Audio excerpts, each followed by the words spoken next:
Idemo Nuggetsi! Idemo Nuggetsi! Idemo Nuggetsi! Good morning, Colorado. Good noon, New York. Happy tea time, London. Dobar dan, Srbijo. Happy midnight, China. Good night, Japan. Happy deep night, Australia. Welcome to the Serbian Corner, a podcast about the NBA champions, Denver Nuggets, made from the perspective of a Serbian host with guests from all around the world. My name is Miroslav, calling from Pančevo, Serbia, and I am very grateful to our Denver Nuggets for finishing this finals series in 5 games and letting me sleep normally again. Today, we celebrate. After 47 years since the Nuggets joined the NBA, 47 long years, that was even before D-Line and Jeff Morton and I were born, the Larry O'Brien Trophy is finally here. Think about it. In 1976, Gerald Ford was still president. And before you call me ignorant, I know Jimmy Carter was elected later that day. I mean, come on, everybody knows that. Also, President Tito of Yugoslavia was still alive, and therefore he was still presidenting the Yugoslavia. The Olympics were held in Montreal. United States were exactly 200 years old.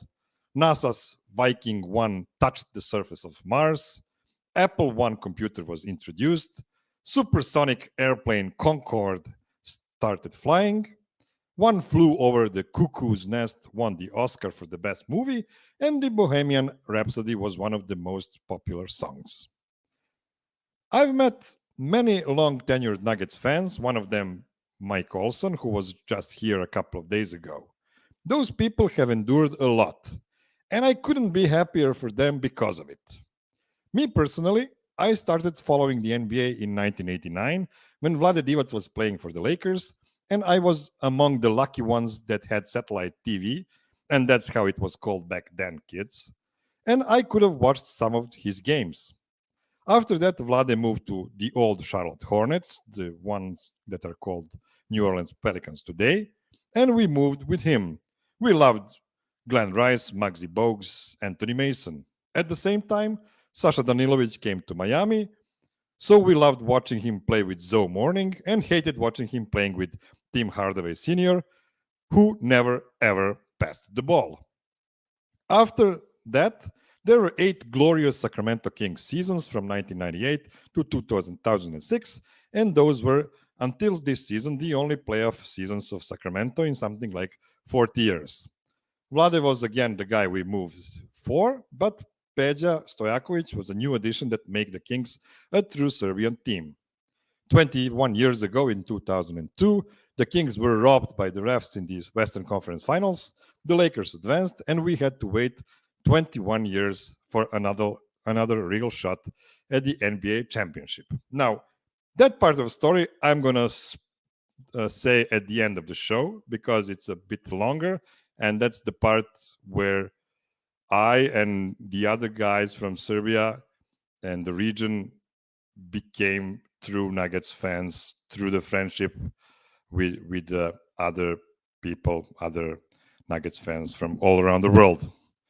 So, since this is a celebratory show, to help me celebrate, I called who else than Voja Medic. Voja, what's going on? Let's go. Who's the champion? Who's the champion again? NBA champion? Denver Nuggets. There's a game yesterday, right? Someone won. Oh yeah, that's right. Yeah, Jokic. Idemo Nuggets. They only had 20 playoff games for the Nuggets for some reason. They didn't want to give us more. What you gonna do? What you gonna do, boy? It's just I know. The way we played roll. 23. Boston played 20. I mean, it's whatever. It's 20 games. Let's go. Unbelievable. Hi to everyone in the chat. I see the comments. Is this real life? Is this fantasy? Yes, it's real life. It's unbelievable. We're gonna go into the rankings. I think Miroslav has that ready for his Serbian rankings. But this is incredible. It's a great feeling. You said it with the fans. We joined. We joined because of the big fella. After a while, we followed him. But again, we've gotten some more like more like emotional investment along the way, and this is really rewarding. It's awesome. Yeah, just for the record, I also called Mislav and Milan to join us, and I don't know, they might join us. Milan is in Egypt, living his playboy life, and Yeah, Mislav is a he's tourist also in guide nature. Yeah, in nature. I mean, that's what he tells us. We have no idea if he's lying to us all the time. yeah, I we don't don't know. know. I really don't know. He might be in a cave somewhere. So, Voya, last night was crazy. You made a really great tweet about it, saying that like watching this game was like watching Novak Djokovic. You So know bad. he is far better than the opposition. You know he'll probably win it, Fuck. but you're still sweating and dreading, and it's horrible, and you want to cry, and you want to laugh, and you want to punch somebody. It's really amazing, and I have to make a confession. I actually cried at the end of the last game, and that's something I don't do very often. I i don't even remember when I did it the last time for some sport event. I probably did it before. I'm just not willing to say when. So Voya, what were your feelings like last night? Oh, it was a lot of mix because the previous game was kind of a clincher, when the Jokic didn't play, and so they kind of took it over, and I was like, okay, oof, this might be real, this might happen. Yesterday, I think I was more closer to Jokic than anyone else when he was sub. I was kind of sitting there. I got some texts from people that know that I'm a Nuggets fan, some family from the States, from some friends. I was just sitting there. I'm like, is this for real? And this is generally how every time I would like some teams that I would follow from NFL would win. And I'm like, man, this is like, how do you act? Which is, I understand Jokic that he's kind of like stoic and he's celebrating later, but it's just like, this is so strange. I did end up like getting choked up because one of my best friends' dad passed away a few days ago, and he was a big fan, and he followed us when we played together. I've known him for basically since like first grade, and so it was basically like one of the weekends for him as well. So like so for rest in peace. But it was that when I thought about him, and I'm like all the people that waited for this, especially in Denver and stuff. It was kind of like, man, it's a huge moment. I mean, it's sports. Like, it's ultimately when you want, if you want to be a dick about it and be like, it's just sports, like who gives a crap. But sports means something. It's beautiful, and you see them like celebrating and that camaraderie. Like that's that. I started joking recently that Jokic plays communism basketball when everyone's involved and everyone's a part of it. And this, I mean, yesterday you see all the how like Michael Porter was playing, how Jamal was talking after the game, like the celebrations. There was just it was beautiful. And then again, like the funniest thing is like his family is erupting in emotions, and Jokic just kind of like, okay, I'm here. I guess I feels good. Let's go home. Like I'm done with work. He feels So like an awkward celebration. yeah, so much emotion between the coach Malone, between all the players we've seen there, as you said, the family members as well around them, the Kroenkes, father and son, all of those guys, Calvin Booth, so much emotions. You can see this is not some artificial, super team made for one run. It is something that's been building for so many years. It's really organic. It's really an inspiring story for everybody. And now we can hear people like Stephen A. Smith speaking to people. You need to prepare. This is the new age of NBA. We now have a team that was actually built the right way. And what the actual F, man? We've been speaking about it for 8 years, and now you're just stealing our shtick. What the hell is that? So yeah, what Yeah, is just what it is. It's like we are completely beaten. We have nothing to say against the Nuggets anymore. There are no words. We've seen a team winning 80% of playoff games. What you gonna do? I mean, you can pretend that they had bad competition for some reason, like some still do. But I mean, come on, man. Those are the same people that claim that the Nuggets were supposed to lose in round two, in round three. We even know of some analysts that said that Nuggets would lose in around the first round. Yeah. in the first round, either against Minnesota or Oklahoma, and that's like, Yeah, come on. gotta give a shout out for Tim Conley in Minnesota. When I talked to Adam a bunch of times during the playoffs, and I think I talked on the Nugget Serbia pod for all of our people that listen. Might have, I don't know if we talked here at some point, but I said Minnesota might end up being like the worst matchup for the Nuggets, It's how they're built, and they didn't even have Jaden McDaniels yet for the. Absolutely, for sure, that was the toughest matchup for Nikola personally. I mean, only against that's what I mean. him. Yeah, because that's what the series. That's what the series was when Michael Porter was just shooting lights out, and he was basically closing games. And I think it was a Minnesota series. He had like a 90% effective field goal in the fourth quarter in that series, and that was basically because Nikhil was hounding Jamal, and Jokic had to play against two guys, and it was like, okay, who's left? Oh, it's Michael Porter. Great, that's or we're winning a title because of these like other guys. But yeah, that's what's funny because when he made that trade, I don't know if I made a public joke or like, I literally thought for a second I was like, oh, he's playing for Denver. Like he knows Denver's going to be a problem, and he's planning for Jokic and trying to get through him. Because again, we know basically the only way to have is two big ass 7-footers, one big body and one help body to kind of try to stop Jokic. And stopping Jokic meant like what he had, like 26, 10, and 8 or 9 assists, like which is insane. But that was I mean, again, like shout out to him. But again, people were choosing them. Again, the Phoenix thing was. It's really so funny, man. It's so funny. After the first game, everyone was like, oh, this is the Nuggets. But before the first game, it was, they're going to put that man in the pick and roll. He's going to be tortured. How are they going to defend the Suns, man? They have KD and Booker. Like, they can just spread him out, do this. And I made a comment. I don't know if you remember. It was one of those, like, bigger tweets that I've had was before the series. Is anyone talking about how they're going to stop the Nuggets? Because they're getting 130 from the Clippers without both of their guys. Like, it's just people are going to ignore it. Like, spamming the pick and roll is fine, but you still got to stop him on the other end at some point. First game happens, and then all of a sudden thing flips, and it's 2-0. Series is over. It gets 2-2. Now, again, Denver's going to lose in 6 because they can't handle the pressure. And I'm like, I don't understand. Like, I would really, literally, I was mad. Like, Kirk Coldsbury, like, tweeted something, again, like, something positive, and I'm like, you hacks like should be getting fired for some of these takes, like for real. I mean, I'm not even kidding. Like at this point, I generally don't want to like take away money from people and all that stuff. No, but this stuff is irresponsible for the job that they're doing. The way that they were spewing nonsense and like sometimes purposely, sometimes just don't know. If we were doing our jobs that way, we would get fired after 2 weeks.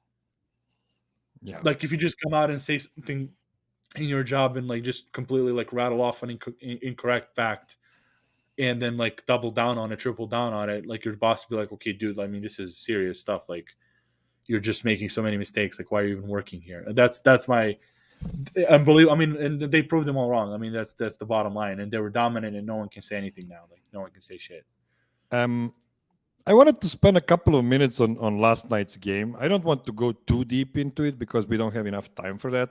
But I just wanted to comment on how weird the game was. Like, it's awesome. It's so weird. I mean, nothing was going according to plan. Like so many wide open shots and everything was rattling out like the rims were under some kind of magic spell. Seriously, and was so bad. Like 1 of 15 for the 3 in the first half, and I tweeted like, we need more than 7% from the 3-point line if you want to win this game. And we actually upped that to something like 15 by the end of the game, so that was much better. But seriously, yes, Nikola had a good game. He wasn't trying to push for his points. He was trying to make everybody involved, but just everybody was missing. It was like insane game. And he didn't want to push the envelope from the get-go. He did it afterwards, of course, in the fourth quarter.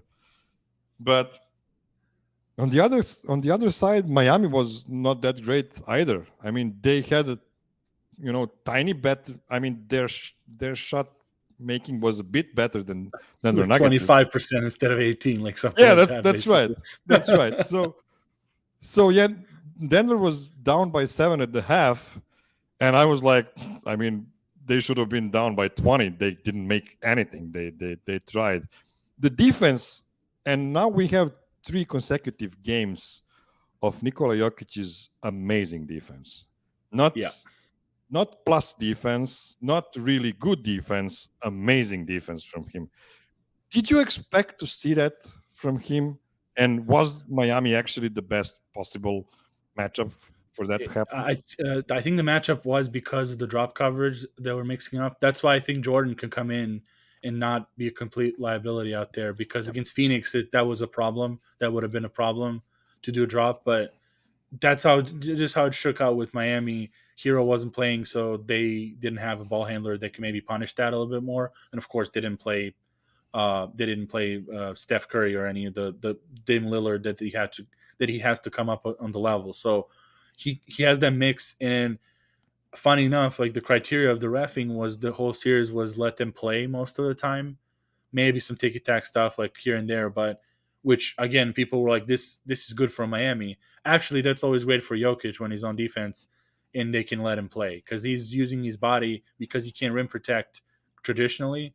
He can body you and throw you off balance, which happened to Adebayo. Like he was barely 50% in a lot of those games because the first game he was shooting mid ranges and it was okay, 26 points, 25 shots. The next games he was starting attacking Jokic, but eventually because of the criteria of the reffing, he would go into Jokic's body, not get called, and then go off balance because of Jokic's strength and miss the shots. And so that's why I think like it kind of manifested well for them that he was a dogfight because Jokic can get you a point. And we saw that yesterday at 75% clip and like 28 points in a 94-point game. But also for his defense, it's really good that he gets that contact, especially slapping balls, getting bodies up. Like that was really great. Like again, it kind of worked out with the matchups really well. But again, he's shown that he can step up when when it's Phoenix, and against Minnesota, he can do some different things. Again, the Lakers playing 1-on-1 against Davis, switching on LeBron, like that kind of stuff is. Again, shout out to Michael Pina on the Ringer. He's like doing a heat check right now along with Harrison with most of the Nuggets pumping up articles. He wrote a defensive article about Jokic yesterday, and it's impressive. Like some of his stuff, that the numbers are incredible. Like turns out he's the best defender on the pick and roll in the playoffs. We have a super chat I want to read right away from Elvap. I'm sorry if I'm not reading that properly.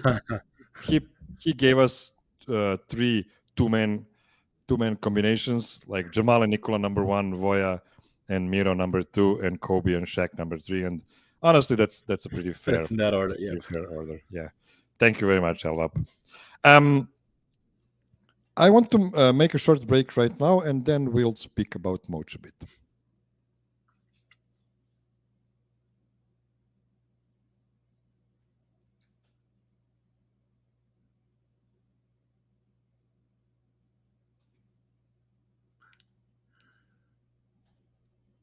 Okay, we are back. So, always forget about these. 3 days ago, we had a segment dedicated to Coach Malone. We gave him all of his flowers, but I don't think we gave enough of it. I mean, final series, 5 games, 4 Manders. Like, how happy is that guy? He got what he wanted. He got what he wanted. Yeah. He must be so excited. I mean, he prefers this Voya to like 4 30-point blowouts that are 140, 110. I'm sure of that. Yep. So, yeah, I know before the series we all said that we have no idea how the Heat will going to compete with the Nuggets on the offensive end, but it was completely different. It was a big, huge defensive battle between two teams, and of course, Heat not being the most a talented offensive team ever helped there. Of course, as you said, Bam Adebayo doesn't have an outside shot. If he had one, that would be a completely different story. Yeah. Again, is it because of the matchup only, or is it just that the Nuggets had the time to prepare and lock in and just rip their heads off? Well, it's as usual. It's a mix of everything. I believe in Spoelstra's probably not sure Malone would be able to get to the finals maybe with the Miami Heat team. So Spoelstra, let's say he's the best coach. You have to give it to him with like a bunch of guys that they had. He got to the finals and got their game plan going with the Nuggets, even though they didn't work. But that's what they wanted to try to do and limit the Nuggets, not give them 120 points a game and that stuff. The thing is, as usual, you can have a great chef with not really great supplies, and then you have a pretty good one and borderline great one in Malone with awesome supplies, and you'll probably make a better meal, which turns out to be the case. But I do believe it, with a worse coach, or maybe even Malone a few years ago, some of the adjustments that he was making weren't, oh, let's throw in another player. It was, okay, they're doing this on the court with this personnel. We can do X or Y or like Z during the game. So they were jumping on first game. They let Gordon roll. Okay, we're gonna switch on to that one. We're gonna limit that thing. What's the next thing? Okay, Kevin Love in the lineup. Okay, if Kevin Love's in the lineup, we're switching this action. They're doubling Jamal. Jamal's going to make quicker decisions. Jamal freaking averaging 10 assists per game, by the way. Like, incredible in the finals. Jokic, obviously, his thing, like, scorer, not scorer. But a lot of these, like, simple adjustments. And, again, throwing in Reggie Jackson for a minute, trusting that your veteran cannot screw up for the minute and a half just to give a break for KCP and because he was in foul trouble, and then Jamal as a secondary, and Jamal and Bruce. Then yesterday, DeAndre Jordan, 2 fouls on basically 3 fouls on all your big guys. He puts in DeAndre Jordan, knowing that he can hang out there for a few minutes, and then that happened. Like it was good. Like, he was good. He blocked like Gabe Vincent. It was like a big play. So he was really great. I mean, I think he finally is like out of the shadow. Like, oh, he just gave Jokic the ball. I think like this is the playoff run where he was like, oh, he's a good coach overall. It's not just he's coasting on the credit of he just figured out that Jokic is the best and gave him the team. It was no, now yes, he figured that out, but also he did this, and now he's finally he's actually Teflon Mike now. The Nuggets were super prepared for every series they've been playing. It's night and day comparing to seasons before. Now, we cannot really speak about last year and 2 years ago because, when you don't have your horses, when you don't have... We've seen how important Jamal Murray was for the Nuggets in these playoffs. Like, we've been joking throughout the whole season. Is Jamal back? No, man, he is back, and the revenge is so sweet.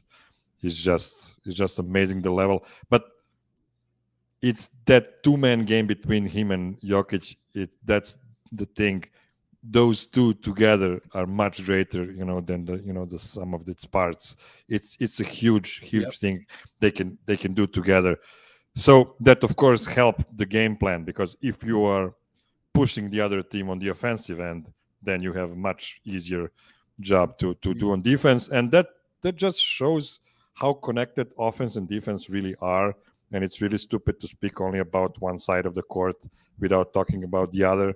Mm-hmm. And that's what usually, the national analysts did about the Nuggets. Everybody was talking about their defense as bad, so they cannot win. And nobody was talking about Phoenix's defense, like you said. Yeah, exactly. And again, going back to if Jamal Murray was healthy and all that bullshit. Yeah.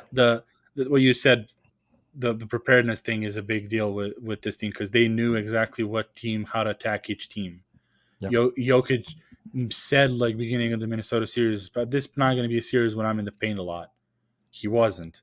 And that was the point that they discovered in Utah when they played Utah and Gobert, to have him like off ball, running off screens, have him catching in movement and making advantage like that, not just bodying 2 7-footers in the paint. Phoenix comes along. And that's really Jokic's treat, because he can do whatever you need from him. Yeah. Of course. When you have a fulcrum like that, then you have all the options. I mean, Miami didn't have 12 different actions they can play against Nuggets and, make them suffer. Their options were, far more scarce. So Yep, exactly. And it was, again, the Phoenix series. Again, he did the defensive game plan, because offensively they knew they were going to get anything they want because of how the Phoenix was that's how it was. But coming off even in this series, like even every series, I think. But the fact that they come out of the timeout, okay, Jokic, you're going to be on Lowry because of the pre-switching and these defensive actions, and then you're going to be on Vanderbilt. We're going to put Gordon on AD and confuse him and make him switch LeBron onto AD and not try to hunt these mismatches. With Jamal again, is trusting Jamal, making him aware of the situations and what places in the finals like he's going to get hunted because Butler was just trying to get at him all the time, like LeBron. Again, with the Lakers, the plan was run him off the court, and that like you can see really like what the plan in each series was. Like again, in the first one, he has Gabe Vincent on Gordon, get down low. Everyone knows the situation, so that's the coaching. Like that's where you see the coaching because they're not confused. They're not again like Boston wasn't coached well, I believe, because they couldn't take advantage of some of these things, even though they came back on talent. But they should have taken advantage a lot more of these like Miami Heat stuff that they were doing. Yeah, but also Boston is not very versatile. I mean, exactly. Well, that's what I mean because they should be, but they should be because of how they have a roster. I mean, on offense, not as versatile as the Nuggets. Of course not. Yeah, you have two guys that are not really compatible to each other. So it's my turn, your turn, more or less. So that's of course that was their big limitation, and that's where Coach Spo thrives. He will just cut away all the juicy stuff from their offense and tell them, okay, just beat us with long twos or whatever. Yeah. The zone thing, like that was yesterday too. He didn't play zone in game 4. Yeah, try to do it stopping Jamal, doubling him, forcing him off the like the first actions, and then it was like, okay, zone is going to be the next game. Again, he did that to Boston, played zone at the end of game 6, turned it around, and then game 7, the entire game they mucked it up for Boston. On the other hand, Boston couldn't defend him. Nuggets went into the mud and said, let's roll, and but then they did it, and it's 94-89. Like that's a 90s game if there's one. I was actually prepared to slander Coach Spo because he didn't use Kevin Love in game 1. Like, is this the best coach in the NBA? It's such an obvious thing. He needs Kevin Love on the court, so he has his size against Jokic. But in reality, he really didn't have a lot of options. I mean, he tried everything. Also, like if Martin scores 26 a game and he can miss like he did against Boston, you don't need Kevin Love. Like you can spread the court that way and try to attack. The problem is like again, Denver showed that they're even better on defense than Boston was because of the preparedness and versatility that they have and knowing other people's game plan and knowing the personnel. Like yes, Strus had bad shooting nights. Yeah, because they were running him off. Like first game, he was missing some shots because they let Boston get back to game 7, so they were tired. But other games, it was good defense. They were running. The plan was running him off the court. Like a lot of those Michael Porter runouts where he looks like he just whiffs on a coverage. That was on purpose to try to run him off the 3-point line, make them have a dribble and then shoot. Like Kevin Love made some shots, but he also missed a lot of them too when he's asked to pump fake, dribble, then shoot. And then you have Michael Porter already leaking out. That's the game plan. It wasn't Michael Porter just doing it by himself and running wild. Like that was the coaching aspect of it. So just incredible. I mean, I'm so happy because that was the one question mark that we didn't know. Now with the full healthy team, like how Malone would act, like if he would going to rage timeouts or he was ready. He was ready. He was as Zach Lowe said the other day, like he was talking trash after game 1 against the Lakers. Like he knew. Rui adjustment? Really? Yes, yeah. Seriously. How did you watch the game? How was your experience? Well, I was supposed to watch it with a buddy who missed his plane and didn't come to Belgrade on time, so I had to watch it by myself. And it was a pretty usual routine, like headphones on, big screen this time. I didn't watch it on a tablet or whatever. I did it on a big screen, and I was super nervous throughout the game. It's just, I mean, it really felt more important than any of the games before. Even though you can say that Game 4 was actually the bigger game than the Game 5 because Game 4 literally decided the series. But Game 5 was so choppy. I mean, my takeaway from this series, for instance, is that Nuggets could have played much better. It was just you had Michael Porter on a normal level of shooting. Oh I my mean, God. just add like 15 points per game more from Porter. It's And what you get? It's almost we should have known that he's going to regress somehow because he was shooting 89% or 80% from open catch and shoots. Yeah, You're like, that's true. that's insane. He's Yeah, got to that's miss true. some of them. That's true. Yeah. Bro, yeah. I have to check his numbers. Honestly, I think he was at 42% from three throughout like first 16, 17 games of playoffs. But he definitely regressed after That's that. the thing. So it's a little sidetrack on him. That's I think where the complete player comes into play and conditioning and rehab eventually, where he had to exert more energy on rebounding and defense, which is great. That's what we want him to do. Against the Lakers, he was paramount in defensive rebounding. Yesterday, I mean, double really quickly. I think that's the point is like because his jump shot is so high, like he was talking about that he likes to actually jump when he's shooting 3-point shots. And that can, if your legs are worn down on defense and rebounding, it might translate that your shot is short on the other side because of just you don't have enough energy. And again, that's kind of rolling for next year, like he can improve. But again, the fact that he prioritized defense and rebounding and not being able to just make shots is why Denver's here and why he's here and why no one can say anything to him. Like that's a big deal. So yeah, sorry. Last night when he was asked about his shots, he said, "I don't care. I missed all those shots. We won the championship." And because they told him they don't care. Like no, it's no one literally else cares, yeah. what Moch has been telling him for 5 years. It's literally that. No, they don't care. Yeah. Like I don't care if you hit it. You just run back and protect your guy, and that's it. I don't need anything more from you. Yep. It's And he was, story. to the point where Jeff Van Gundy's like, he's the second best matchup on Jimmy Butler. Like that's how far he went. Like, incredible. I don't know, but yeah, we can go forward. What were you? Jeff Van Gundy really wanted. I know he to fall out, so the series would get longer than it was. He was thirsty for that one. Let's take a short break and then we'll move to some historic stuff.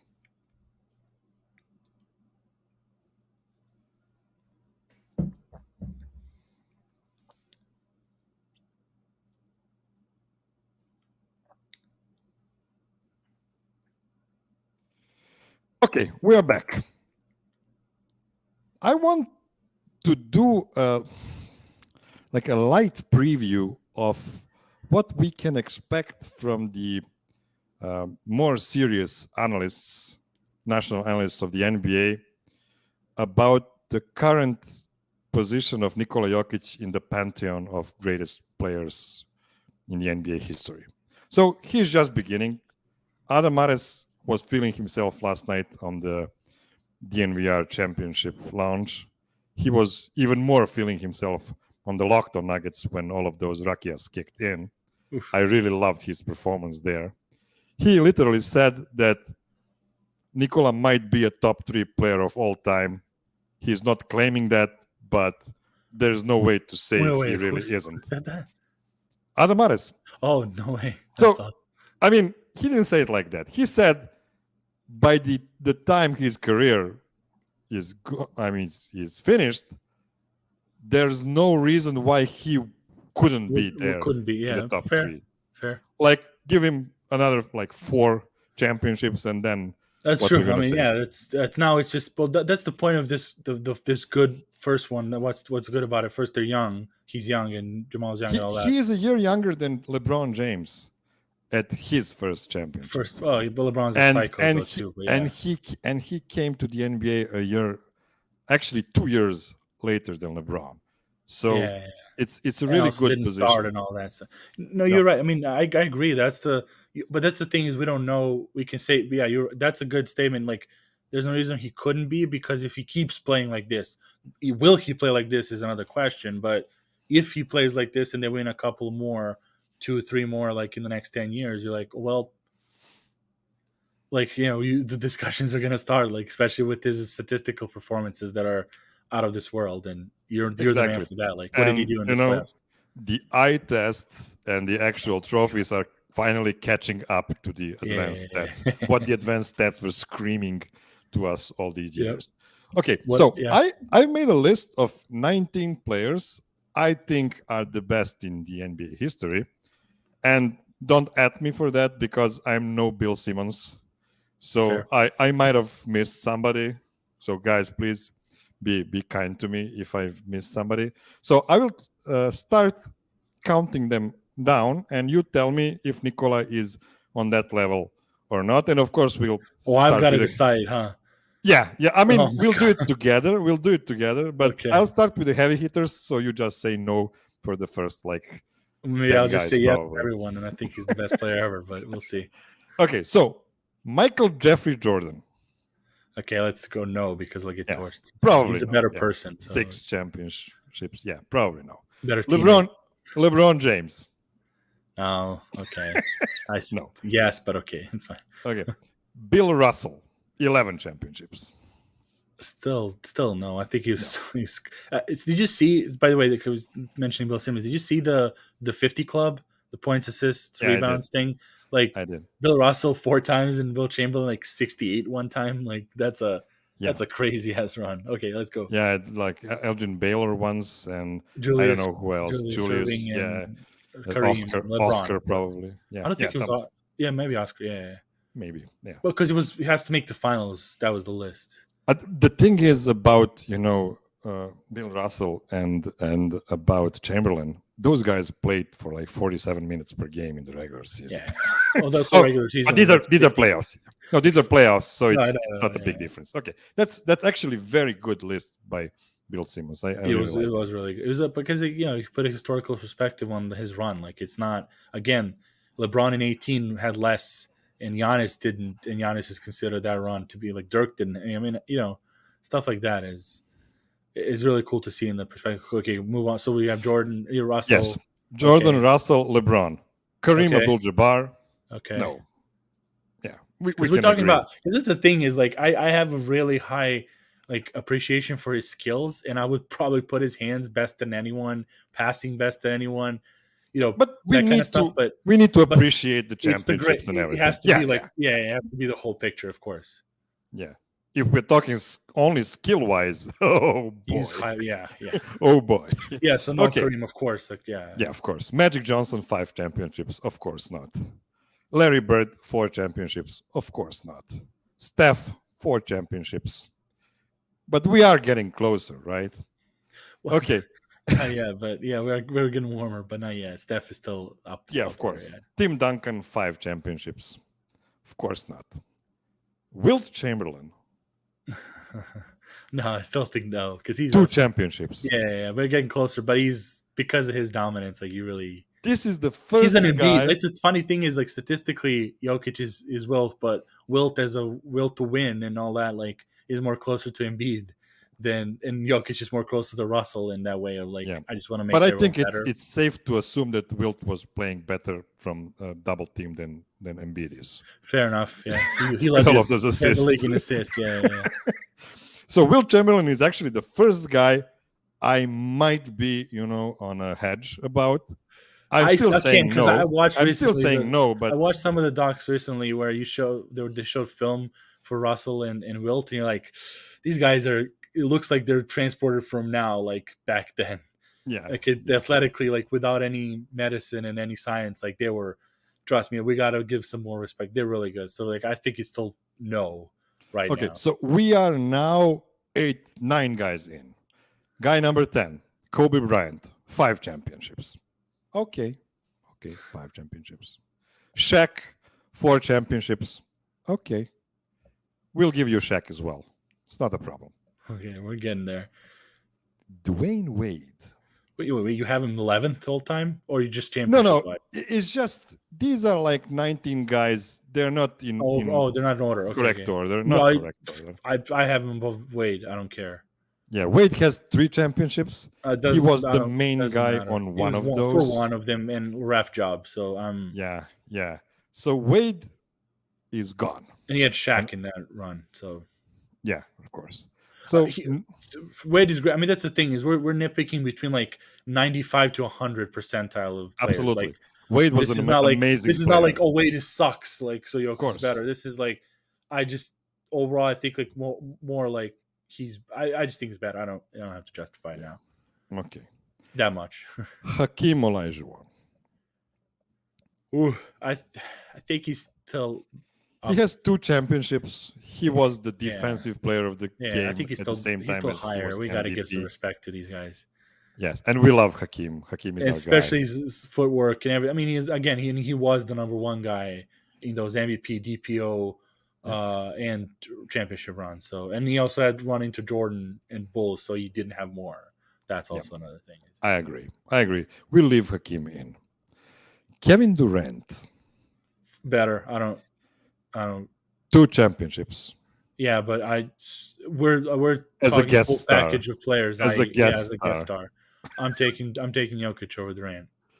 I know He's Durant's out. like that's maybe blasphemy. Maybe it's, I don't need to like caveat this. I think overall impact is much better. We are feeling ourselves. Come on. And he led the team to freaking championship, and KD went to a team for championships.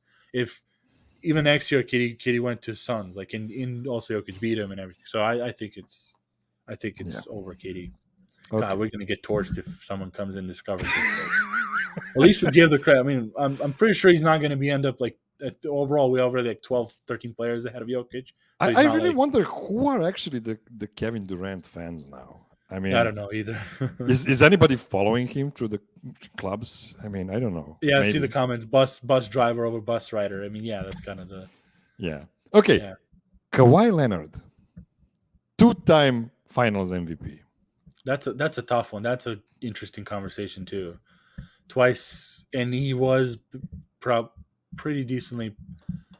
I think he was playing on loaded teams both times.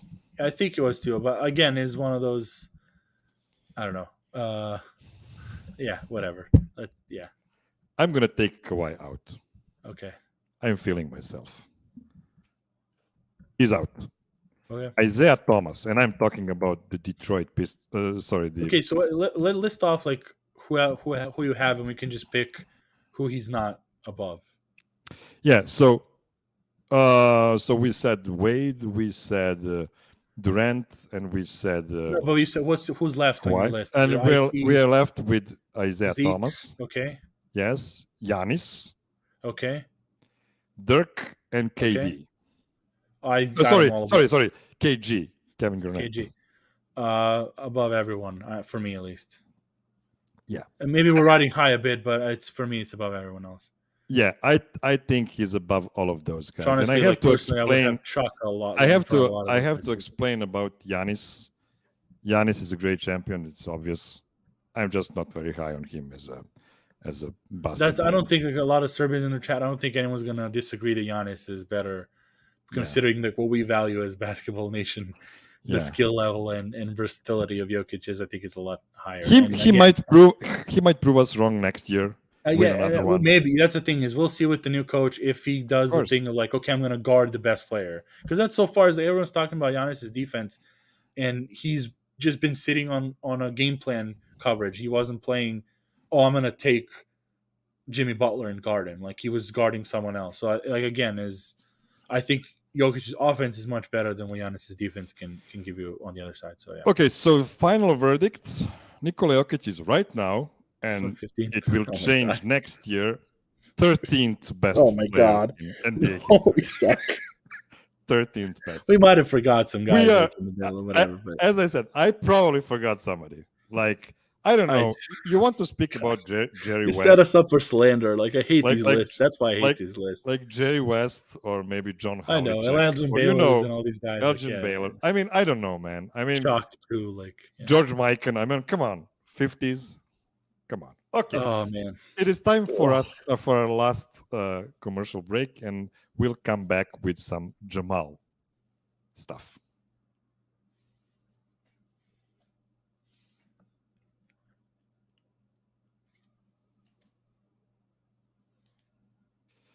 Okay, final segment.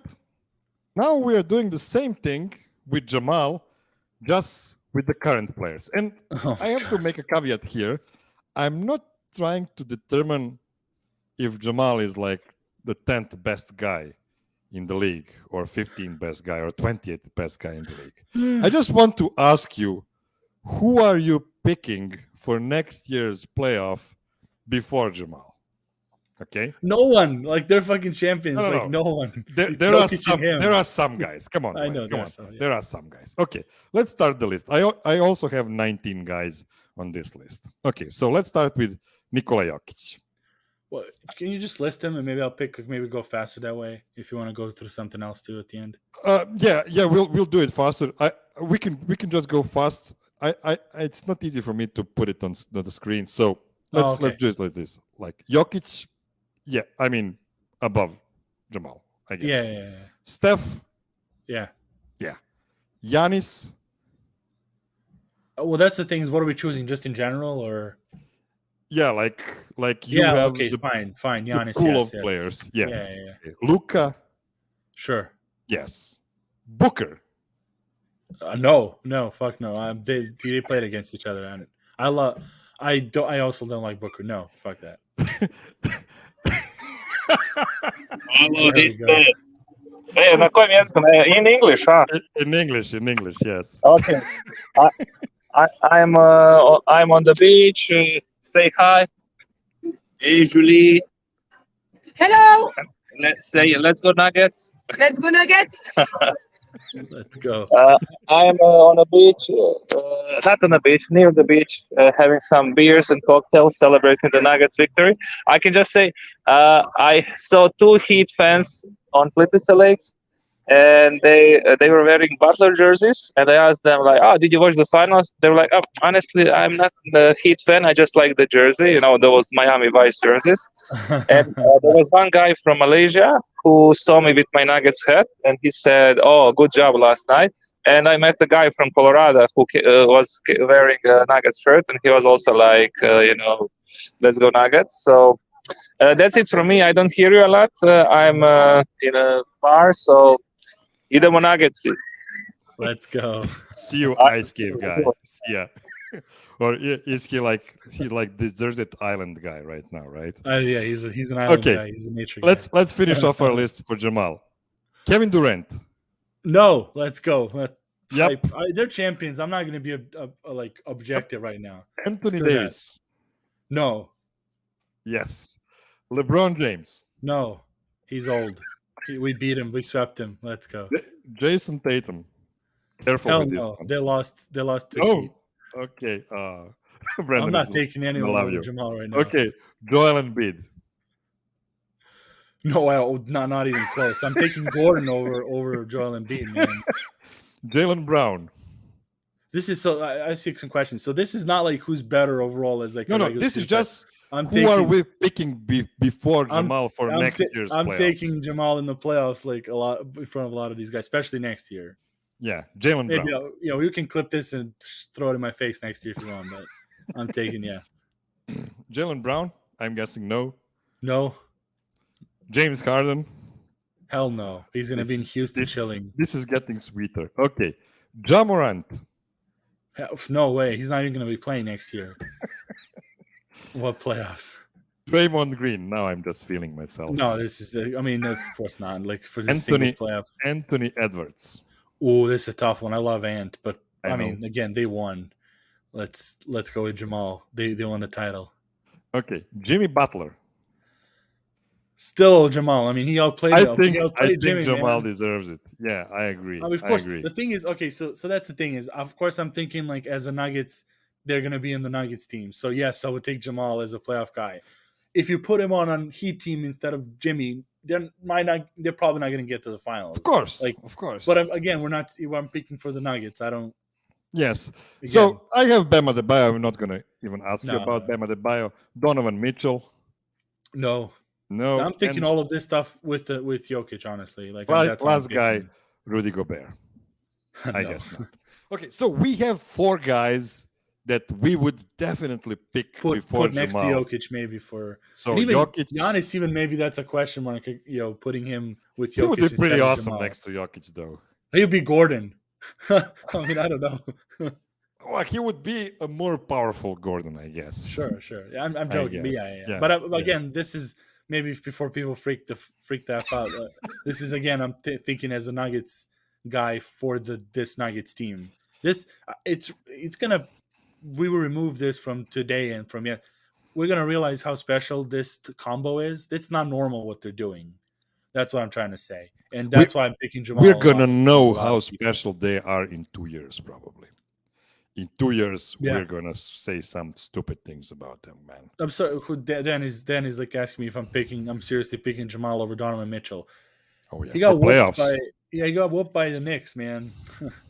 Like it's. I'm picking Jamal. He plays defense a little bit more. Okay, final thing for today. This is your stuff now. This is what I- Serbian list, right? This is what I promised to everybody to do. So, the greatest Serbian basketball players of all time, and let me just take this logo off. Okay, so Oof. if you remember, a year ago I did the same list, and everybody got mad because Nikola was, I believe, Sixth. fifth or sixth on the list. I'm not sure. So let's see what the numbers say after this title run. So, first of all, ranking is made according to Miroslav points. Olympic Games give you 20 points for a gold medal, 16 points for silver, 12 points for bronze. FIBA World Cup, 16, 12, and 8. Eurobasket, 12, 8, and 4. And the NBA is a bit more complex. You'll get 20 points if you win the championship and the finals MVP. You'll get 16 for the regular season MVP. For the All NBA first team, 12 points. For the second team, 8 points. And for the All-Star appearance, 4 points. So I've added up all of those points for all the great players, and the honorary list consists of Sasha Đorđević, Sasha Danilović, Zoran Savić, Željko Rebrača, Žarko Paspalj. So all of those are great, but they're not in the top 6. I will just list the top 6. Today, these were all the contestants. You can see it on the screen. So the old guys, Dražen Dalipagić, Dragan Kićanović, Zoran Slavnić, all of them with a bunch of medals with the national team. Then you get Vlade Divac, Žarko Paspalj, Zoran Savić. Then you get another group of Đorđević, Danilović, and Rebrača, who are a bit younger than them. And the 3 youngest guys on the list are Dan Bodiroga, Predrag Stojković, and Nikola Jokic. And you can see the huge age gap between Predrag Stojković and Nikola Jokic. By the way, we gotta say Danilović said today that Jokic isn't the best player from Europe. So just his opinion is really big now. Okay. Good for him. Yeah, that's okay. Dan said. Yeah, no, it's hilarious, man. I got so pissed off when I saw that because I'm like, you guys are in the Federation of Serbian basketball. So what did he want to you're say with that? So who is the best player? Well, he's like, I don't want to compare. Like, he's not the best, but I don't want to compare eras. He didn't say anything. It's like he didn't say who is. He just I don't know. Okay, so he is. Okay, good, good. At number 6, Zoran Slavnić. Okay. He gathered 104 points, all of them with the national team. He's been, the World Cup champion, the Olympic champion, gold medal champion, multiple Eurobasket championships. So 104 points for Zoran Slavnić at number 5. Number 6. At number 5, Dan Bodiroga. He is a fan favorite of most people, honestly.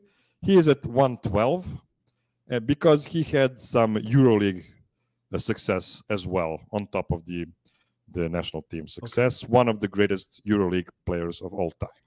Mm-hmm. At number 4, and this is a first surprise or maybe not, it's actually a tie at number 3 between Vlade Divac and Dragan Kićanović, both of them with 120 points. Now, this is when it gets interesting. So Dragan Kićanović, by the way, has 11 medals with the national team, and Vlade Divac has a bunch of medals, but he also has like an all-star appearance in the NBA Yeah. and stuff like that. So, okay. At number 2, I swear. there's nobody at number 2 because it's a tie at number 1. Dražen come on. Dalipagic and Nikola Jokic, Fair. both with 140 points. I swear to God, I did not fix anything. This is what the numbers say. Everybody will think, okay, Miroslav is playing the long game. He doesn't want to give it to Jokic yet. But yeah, I really don't. He has to earn it. The job is not done. Oh. Nikola Jokic is an NBA champion. He is the finals MVP. He's a 5-time all-star player. He is a 3-time NBA first team, 2-time NBA second team. By the way, this year he was really awesome as a second team all NBA guy, right? No, it's so funny. so impressive by Okay, Nikola can I Jokic. give a like a youth take, Of course. or at least like a opinion? Well, I believe he is, but again, as I haven't seen a lot of these guys, the only reason I would say is, as he, Danilovic said, different eras you can compare him. The thing is, why you can't compare him, why I can say Jokic is the best, because first of all, no one's ever done what he's done in the NBA, and NBA's never been more talented. The pool of talent all over the world has never been better. Again, we're talked about so many times during the year. Some of these guys like Vlatko will be playing like a few years before in some teams in rotations. So I would have Jokic again, because also the national team is a little bit different as well. Like the actual dedication to it, and that was like used to be more of a main thing than even the club thing. And so I would say like that's why you have all these guys, like a lot of these generations are more, it's more structured favorably towards the national team windows in actual tournaments. And so now it's a little bit of an issue, like going to Euros in like some of these years when you have all these like NBA seasons. But again, no one has done in NBA what he's done and played as many minutes and as pivotal of a role, and freaking won finals MVPs and titles. So I like, for me, he is number 1 clearly. And yes, I know like he has to win with the national team in the eyes of everyone, and I would love for that to happen. I just believe the national team, the FIBA competitions have taken such a backseat to all the club situations because of the financial aspects of basketball that improved, that the priority of the basketball community isn't in the national titles. And that's the only, which sucks. I love national competitions. They're awesome. But just how they're structured and when they're played and how close to the season, and it sucks because it's not. I don't think you can weigh them the same, even because of those circumstances. And again, no one's done this. Like, yeah, but again, the tie, like the Dalipic says so many that you obviously 12 one medals. Of the best. 12. So yes, exactly. That's why I'm okay with like, okay, they're a tie. But as a player, I think he's still the best. That was actually the idea behind the Miroslav ranking. It's to make a equilibrium between the greatness made by the historical from stuff, 6th to 1st. So and the actual greatness, the actual quality of play and everything. So I tried to level everything up, and I'm happy the way it got.